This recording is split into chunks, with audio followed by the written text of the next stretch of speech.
Growing up in a lower middle-class family in the Midwest, my parents and other adults were all aware of the family of four income and what jobs and college majors would like to provide such an income. There was little interest in jobs that paid millions, but great interest in jobs that allowed you to raise a family, own a house and car in a safe neighborhood with good schools, a hospital, a church, and convenient shopping. In fact, an interest in wealth beyond that was considered tawdry at best and dismissed with lines such as, "We don't want that kind of money." This was an outgrowth of the efforts of the World War II generation who came home from a war to create an economy that included jobs with family of four incomes, security, 40-hour work weeks, vacations, insurance, retirement, pension plans, and Social Security. They provided good schools, immunizations, and doctor's checkups for the kids, and they saw pets and family vacations as important to raising children. They also supported unions to help guarantee the whole family of four system. My father would leave work decisively every day at 5 to go home for dinner and take care of his kids. We always expected him at 6 minutes after 5. His insistence on leaving not earlier or later than 5 was part of the discipline that the World War II generation agreed was necessary to create the family of four income. It was not greed is good, it was good-hearted and family-oriented. It was a true right wing. The right wing that people feel nostalgia for that was destroyed by Reagan, and the broken right wing that has followed him. It was not the right wing that would bury the family of four income and tack job security, 40-hour work weeks, vacations, insurance, retirement, pension plans, and Social Security. It was a generation that kept a wary eye on the wealthy, recognized the sneer, spin, and frozen countenances of the greedy. Since Reagan, all that has diminished significantly as the wealthy have continued to take more and more family of four incomes out of their companies, their communities, the stockholders' pockets, and the U.S. economy, and put it in the pockets of the upper 10%. There is no excuse for it. It is not based on family values. It is not based on the family of four income. It is based on personal greed. Trickle-down is much a joke to them as the claim that cutting taxes to the rich will create jobs.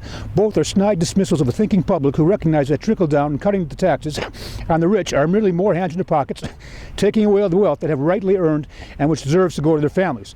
Let's assume for the sake of easy math that a family of four income is $50,000 per year. With that figure in mind, we can note that each $100,000 executive bonus takes two family of four incomes out of the company, the community, the stockholders' pockets, and the U.S. economy. Every seven-figure annual income takes 20 family of four incomes out of the company, the community, the stockholders' pockets, and the U.S. economy every year.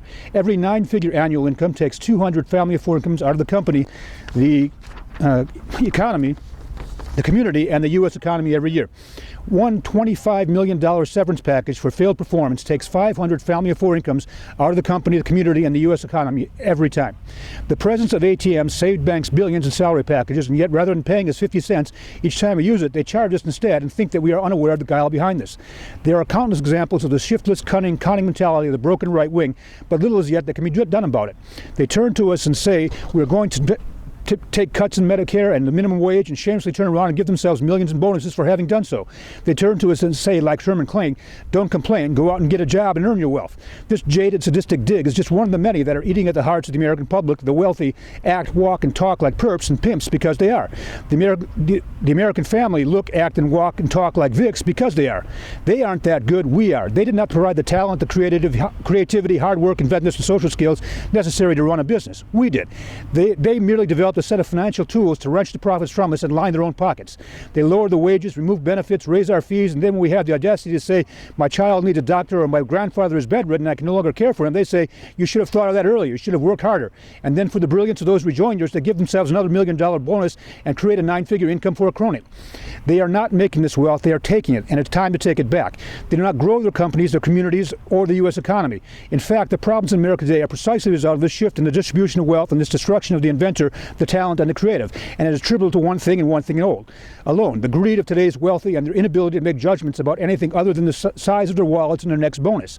They could see Social Security running at a profit if they did not see a huge sum of money that could be transferred into their pockets. They could realize the government jobs are good jobs if they did not see the government payroll as a target. If they did not have their hands and minds on everybody else's wealth, they could see that local, state, and federal governments would be far more interested in creating jobs with family of four incomes than wealthy ever would be. There would be no mansions or yachts to pay for if the government were creating the jobs.